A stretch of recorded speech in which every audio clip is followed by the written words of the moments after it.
Okay, so I'm going to take a trip over to the board, and we're going to start to break down the nephron, the parts of the nephron, and the pathway for which urine is eliminated out, and then we'll finish out with how the secretions and reabsorptions occur. So what you see up there already, I've drawn you the glomerulus with the afferent arteriole on the way into the glomerulus and the efferent arteriole coming out, okay? That's, excuse me, the blood supply that we're actually gonna run through that filtration device with its hydrostatic pressure pushing out the plasma into that structure behind. That structure behind is called the renal corpuscle. So you have the glomerulus with the capsule surrounding it. Okay. Filtrate that is drawn off from that glomerulus into the renal capsule. Pushed out of the glomerulus, again, hydrostatic pressure pushing and creating what's called filtrate. And that filtrate is then collected from all areas and will begin its trip down that structure, the first part of it called the proximal convoluted tubule. Okay? And again, you can go back and take a look at that proximal convoluted tubule. That tubule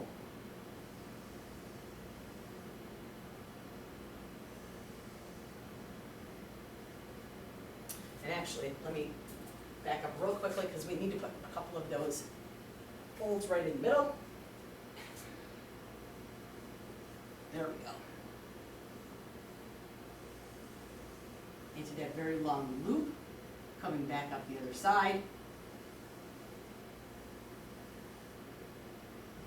into another set of tubes.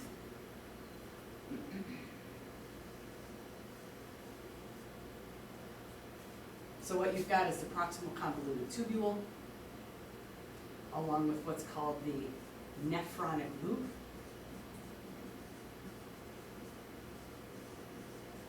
This guy is also called the loop of Henle. So you'll see that show up. That loop, and what we have is a lot of, and I'll put that in just a minute, a lot of reabsorption that's occurring into this structure right here called the distal convoluted tubule. And the distal convoluted tubule means that it's just further away from the glomerulus. Into this structure right here. I just need a little bit more room, so I'm going to bring it down just a little bit. Into what's called a collecting duct.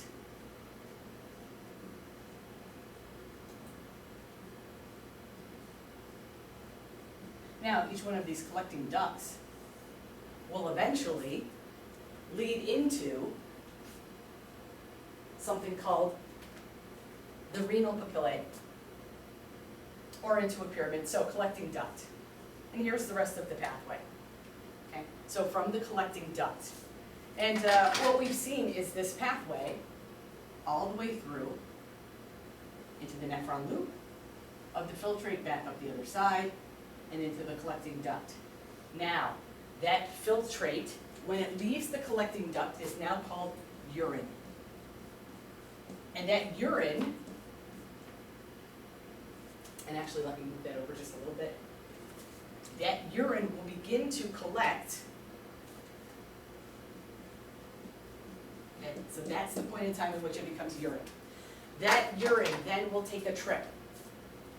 And it's nothing more than a trip, nothing's being manufactured, it's simply just a trip towards the exit, okay?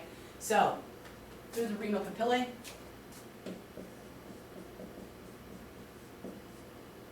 renal pyramid, into renal papillae,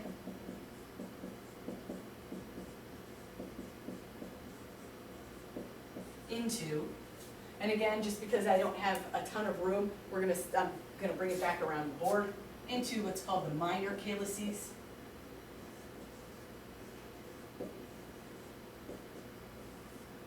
into what's called the major calyx, from the major calyx, into the renal pelvis.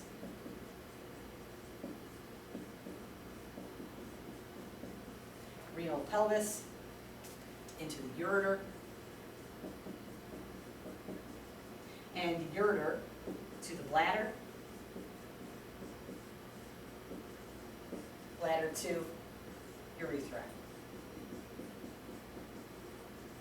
Okay, so there is the pathway that the urine will take as it begins to exit out of the body. And again, it only becomes urine when it exits out of that collecting duct. And real quickly, I'm going to throw in a couple of other points that you'll need to know for the exam.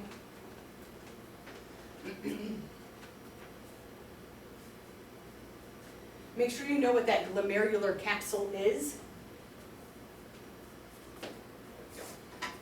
So there's the glomerulus, but this is called the glomerular capsule. You'll also hear this referred to as Bowman's, and that's just the guy who identified it. Bowman's capsule, okay? There's our arterial pushing that hydrostatic pressure into the glomerulus pushing through those little podocytes. So remember that these little guys right here, the foot-like process is called podocytes. Create that filtration device to allow that filtrate out into the proximal convoluted tubule, into the nephron loop, back to the distal convoluted tubule, and into what's called the collecting duct. A couple of things that we have to look at right here in the proximal convoluted tubule.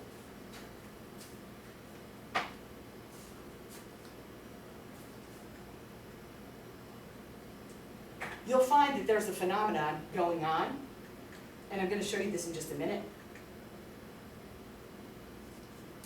It is called tubular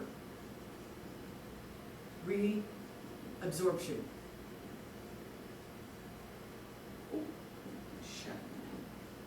Okay, tubular reabsorption. Tubular reabsorption basically means that good materials that are found in this filtrate don't need to be eliminated. We want to recycle them. Okay, so with tubular reabsorption, we're going to recycle usable products.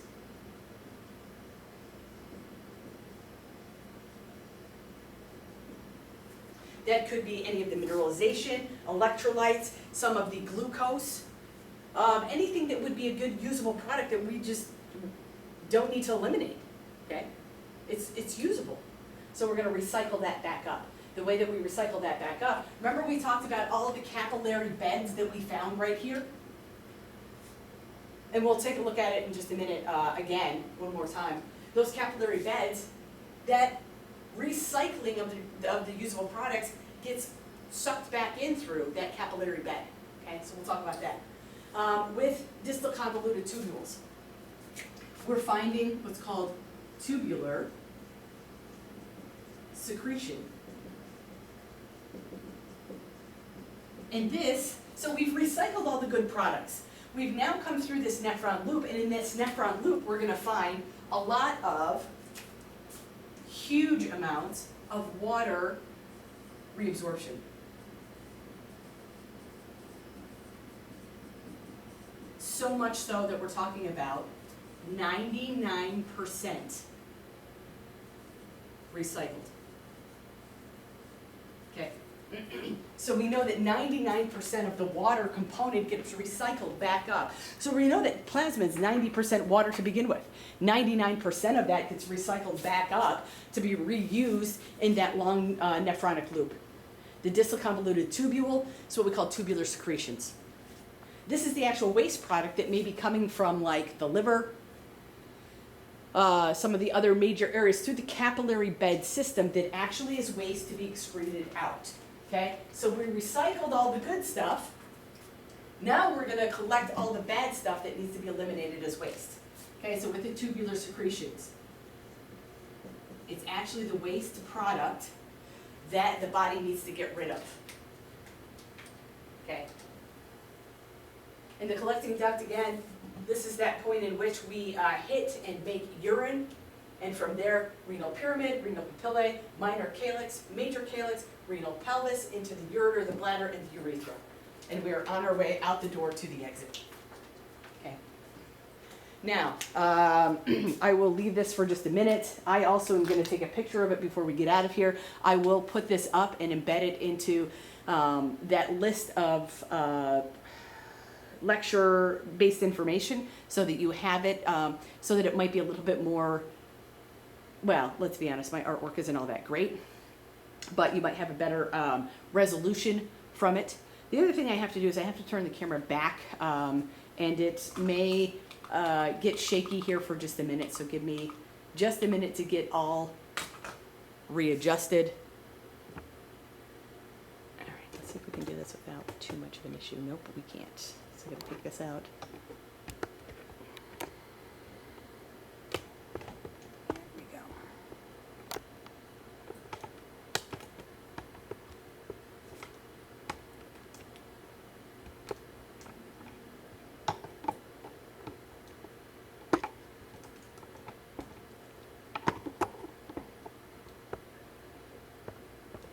All right, we should be back to good, okay? There is the flow that we just put up on the board. So take a look at that. Make sure there will be, I guarantee 100%, there will be a test question that deals with what happens from the glomerular capsule all the way to the urethra. So I know that I drew it on the board and we had to loop around a little bit. Here is the, it's a little cleaner view of where we're going. This is what the nephron looks like. And again, make sure that you know that the nephron only includes, and I did not put it up on the board, make sure that you know that the nephron includes afferent arterial, glomerulus, glomerular capsule, proximal convoluted tubule, loop of Henle or nephronic loop, distal convoluted tubule, and it stops right there, okay? So the nephron starts here and ends right there. The nephron is the functional unit that is creating that urine and waste product, but the nephron begins at the afferent arterial and ends directly at the end of the distal convoluted tubule, okay, where it'll actually become urine. Make yourselves at home. I'll be talking for just a little bit and then I'll get out of here. Fair? So what you see are the actual glomeruli. We will be taking a look at these when we are in the lab. What you're seeing are the tubules, the cross-section of the collecting tubules. And again, you've seen these earlier in the semester because this is the perfect depiction of those simple cuboidals, right? That's just the glomerulus that you're seeing. This is the glomerulus. That is that capsule around the glomerulus. You will not be required to identify these in the lab. We don't even have the slides that will show you the full portion of the glomerulus. However, you will be required to identify these guys in the lab, okay? I'm going to shut off these front lights just because there's a big glare on this. No, that's fine. Okay. There we go. And I'm hoping I'm like maybe another 30 minutes tops. So what you're going to see is, and there's kind of the perfect depiction of it right there. Boom. That's the tubule with all of the cells surrounding that tubule. And so what you have here are the collecting tubules. You may be seeing a little bit of the loop of Henle as well. This is where most of that water reabsorption is going to take place. Okay, so we've already talked about these, the corticals and the juxtamedullary nephrons.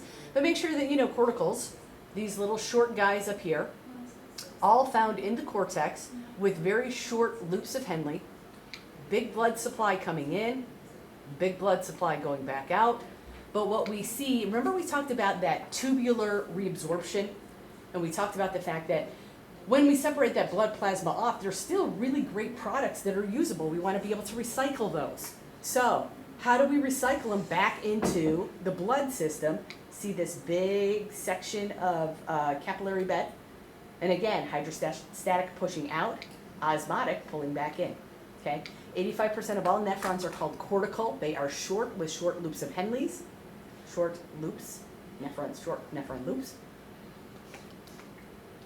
You have that peritubular capillary bed surrounding the proximal convoluted tubule and the distal convoluted tubule. Why? Because we have tubular reabsorption as well as tubular secretion occurring to reabsorb or to recycle really good usable products in the proximal convoluted tubule, and then to eliminate unwanted waste products from the distal convoluted tubule. Juxtamedullaries, these are only 15% of them, but look at the really long loops. The really long loops are there to help us reabsorb 99% of the water that's created. Now, there's something like, when you separate off that plasma, there's something like 60 liters a day. 60 liters a day that gets absorbed off in that plasma-based solution. 59 of it is recycled back into your body. So we're talking about huge amounts. However, if these kidneys are not working correctly and if we're not able to reabsorb the material that's there, you're going to be in big trouble because you'll be voiding out large amounts of that water that needs to be recycled on a regular basis. Okay, so these guys, the juxtamedullary, are key in recycling that 99% water component. And the way that they do that is through that long, kind of hanging capillary bed system called the vasorecta. There will be a test question regarding the juxtamedullaries and the vasorecta. Okay, and again, the biggest function of the vasorecta, water reabsorption, in which 99% of that gets recycled back. Renal plexus. When we talk about the renal plexus, we're talking about the nerve fibers and the blood vessels that are coming into that nephron. The renal plexus is a large set of nerves and ganglia that enter with the renal artery. And what we're concerned with is if that renal pelvis is not in good condition, not only is the blood supply limited, but the